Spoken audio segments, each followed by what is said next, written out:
I think I'm in day 4 of garden rehabilitation. I have been pulling out a lot of the volunteer cherry tomato plants, picking both the green ones and the ripe ones, and I'm going to be using those for some recipes that you'll see.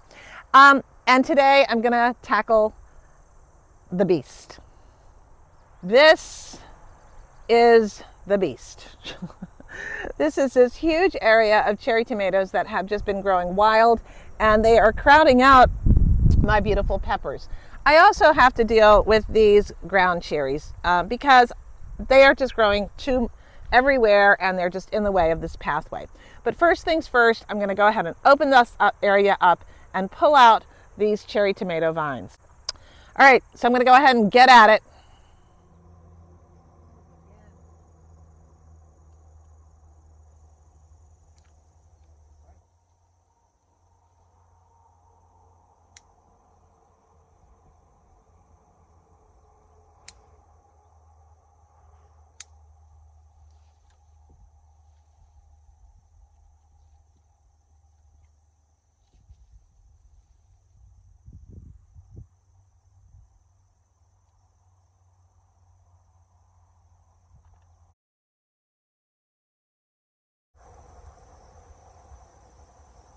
These are going to go into sauce.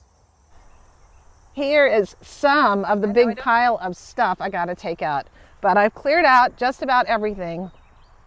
I might leave just those few tomato vines to allow a few tomatoes to grow up that trellis and cover that trellis up.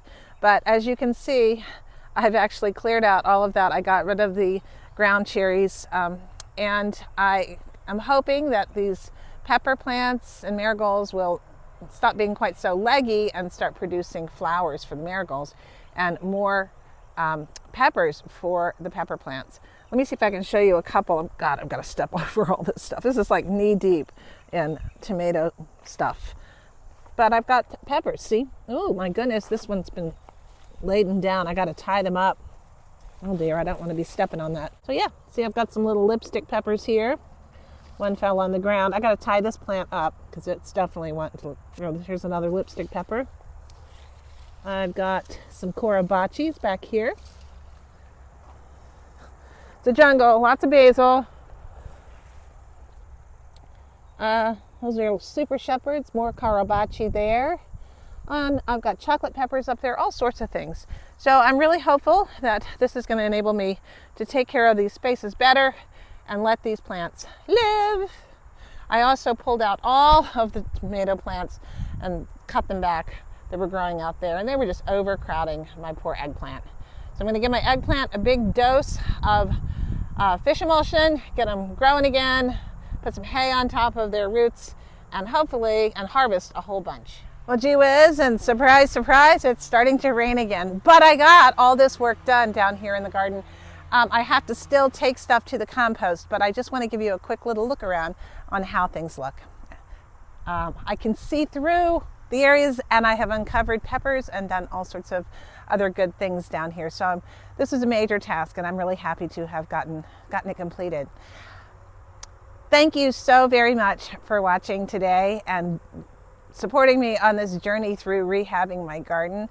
On my last couple of videos, people have given lots of encouragement and advice and comments, and that's been really nice. So keep watching. Eventually, when I get all this cleaned up, I am going to go ahead and finish planting out fall garden things. I'll show you how I do that, and I will also give you a complete look around the completed, rehabbed, at least interior garden. It has been a tomato palooza jungle.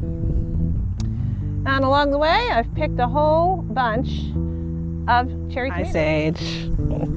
You've been cutting down a tree? I have. How'd it go? Was it down? It's down. Well. It was a little bit sketchy with the piece that broke off. Yeah. You don't know which way it's going to fall, but I didn't die. I'm really glad you didn't die. I'm sure your mom's going to be happy you didn't die too. Did you hear that, Leah?